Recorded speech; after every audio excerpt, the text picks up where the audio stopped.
O governo federal anunciou o maior plano safra da história, com linhas de crédito e recursos para os financiamentos de pequenos, médios e grandes produtores. Para falarmos sobre crédito rural, estamos recebendo aqui no estúdio a técnica agropecuária do Cicobi Eracop, Lorraina Santos. Olá, Lorraina, bom dia, seja bem-vinda. Olá, Bruno, obrigada pelo convite. É um prazer estar aqui com vocês para a gente poder tratar sobre essa divulgação do novo Plano Safra, que era uma coisa muito aguardada pelos produtores e por nós, enquanto instituição financeira. Por que esse plano é tão aguardado pelos produtores? Ele determina como os produtores vão agir, quais as linhas que eles vão poder acessar, os programas e taxa de juros. Então, isso entra, né, dentro do planejamento financeiro do produtor para o custeio, para o investimento, conforme a finalidade que ele vai querer adquirir esse recurso.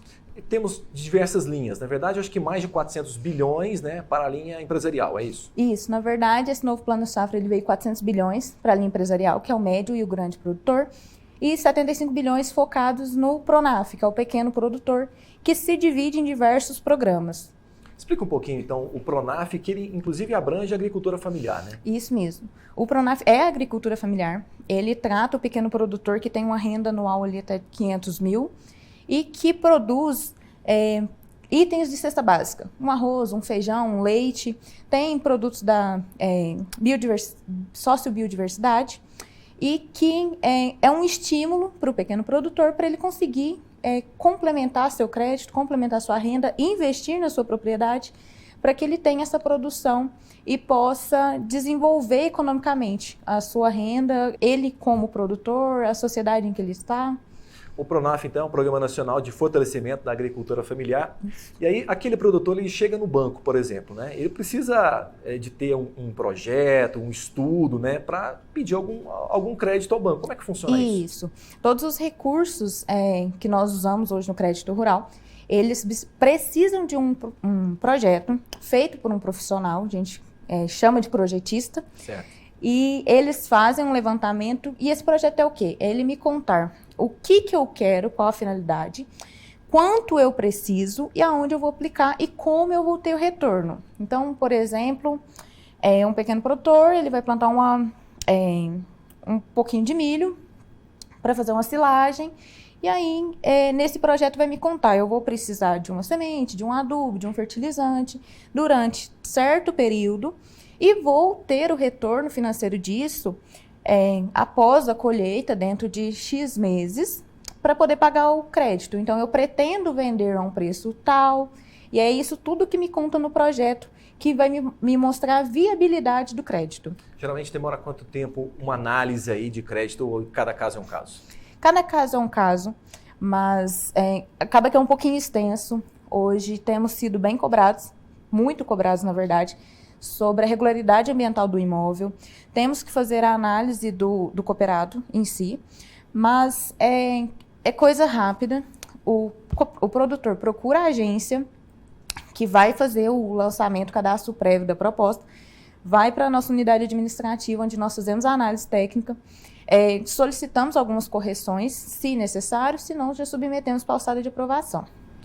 Só para a gente entender, então, o governo agora, né, fez o lançamento, então, divulgou os valores do Plano Safra, e aí os bancos, né, eles são repassadores, né, desses valores, né? Isso mesmo. As instituições financeiras em geral, os bancões, como a gente chama, de Banco do Brasil e Caixa, e nós, cooperativas de crédito, recebemos esses créditos de acordo com a demanda que nós solicitamos, para poder repassar para os produtores. Além desse repasse que a gente, de acordo com a demanda, nós somos uma intermediadora, vamos dizer assim, do BNDES. Então, o produtor chega até nós querendo acessar uma linha, por exemplo, ProIrriga, aquisição de equipamentos para irrigação, apresenta para nós um projeto, nós fazemos um enquadramento, nós fazemos o cadastro no site do BNDES. Se a gente conseguir o recurso, já trava, segura ali para o produtor e aí segue pelo fluxo de aprovação e liberação. E essa taxa de juros vai de acordo também com o enquadramento desse produtor? Sim, com o enquadramento e com o programa que ele quer acessar. Esse novo ano safra, a gente pode perceber que o que teve queda de juros, queda na taxa de juros, foram realmente os pequenos produtores. Médios e grandes, as taxas se mantiveram ali entre 7% e 12%. dependendo do programa que eles vão acessar. O pessoal fala que às vezes cooperativas têm uma taxa mais atrativa, isso é verdade? Sim, nós temos uma taxa mais atrativa quando a gente fala de nossos recursos próprios, porque cooperativa, quem está lá, os produtores, os cooperados de forma geral, eles são donos e eles têm direito ao voto, eles tomam a decisão, ajudam a tomar as decisões dentro da cooperativa, eles recebem as sobras no fim do ano. E, ao contrário disso, os bancos, eles são de sócios. Então, eles têm donos que visam lucros. Então, eles querem taxas maiores para ter lucros maiores. E já na cooperativa, não. Nós temos taxas para atender nossos cooperados. E, quando existem as sobras, que elas existem, elas são devolvidas para os próprios cooperados. A expectativa do produtor é que, né, o governo lançasse, no lançamento do Plano Safra, também apresentasse algumas taxas menores de juros, né? E, inclusive dentro do Pronaf eu vi que tem alguns braços, vamos dizer assim, o Pronaf, acho que Mais Alimentos, né? Sim. Que tem até ali, ele se enquadra, né, a questão do faturamento que ele tem para poder adquirir alguns equipamentos, né? Isso mesmo. Existem diferenças no enquadramento do produtor de acordo com renda, de acordo com o alimento que ele produz. E são várias opções. É importante que o produtor ele traga para nós essa informação. E quando ele vier, nós vamos entender o que ele precisa para poder fazer o enquadramento e o direcionamento da linha. No Pronaf temos taxas de 3%, por exemplo, e de 6%, que é o Pronaf que abrange a maior parte dos pequenos produtores. Nessa linha do Pronaf teve um crescimento, acho que de 6%, alguma coisa assim, né? Isso mesmo. Esse ano teve uma liberação aí de aproximadamente 76 bilhões para o pequeno produtor. E aí, o que isso resulta lá no final? Você que está lidando dia a dia aí com o produtor rural, ele pode investir mais, vai poder produzir, vai poder ter um custeio, porque isso envolve também o custeio, né? Sim, claro. Para todas as modalidades. A gente pode auxiliar o produtor desde o início, no custeio de uma lavoura, de um animal que ele tem, até o investimento de uma estrutura, um maquinário que ele precisa.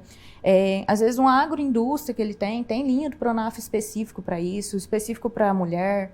Então, é um mundo de opções, de programas que a gente tem disponível para atender o produtor. Percebi algumas cooperativas aqui, inclusive em Uberlândia, se tornando agroindústrias, né? Como é que funciona isso perante ao banco? Como é que ele consegue essa linha e como é que ele se transforma, então, né? Transforma aquela sua agricultura ali, agricultura familiar, em uma agroindústria? O produtor que ele deseja se tornar uma agroindústria, ele está buscando um incremento na sua renda. Então, às vezes ele já tem lá a produção de leite, e às vezes, ao invés de vender para uma indústria que vai lá, coleta o leite e transforma, uma grande indústria, vamos dizer assim, ele pode fazer sua própria agroindústria para fabricar, por exemplo, queijo. Então, ele adquire a matriz num recurso de investimento, ele pode fazer o custeio dessa matriz para comprar medicamento, ração, silagem, que no caso seria a linha de custeio, e depois, com o produto, ele vai fazer a industrialização, que é adquirir todos os produtos, as embalagens, rótulos, o que ele precisar para concluir esse processo de industrialização. Tá. Uma coisa que eu achei interessante, e eu acho que a gente já caminhava para isso, é a questão da sustentabilidade, né? E aí, esse ano, o governo está priorizando também aquelas empresas, né, que são sustentáveis, elas vão poder realmente até conseguir um crédito maior. Isso mesmo. Às vezes, não somente as empresas, mas os produtores, sim, pessoa física, né, que querem. Uma das linhas para médios e grandes produtores que teve redução na taxa é a Moderagro, que teve que ela busca, que ela propõe esse desenvolvimento ecológico. Então, utilização de bioinsumos, alguns fertilizantes minerais, o que a gente chama de pó de rocha. Então, tudo evitando usar os químicos na medida do possível. Tem muito estudo para a gente caminhar aí, mas existe esse incentivo. Incentivo para recuperar pastagem degradada, para a gente não precisar converter novas áreas, abrir, desmatar para fazer pastagem. Então, tem esse programa. Temos programa para melhorar o solo de maneira geral, que já tem. Então, o que o produtor precisa? Eu vejo que hoje esse plano safra está bem abrangente nesse sentido, para poder fornecer para o produtor. Bom, Raina, muito obrigado pela sua participação aqui hoje. Eu que agradeço pelo convite.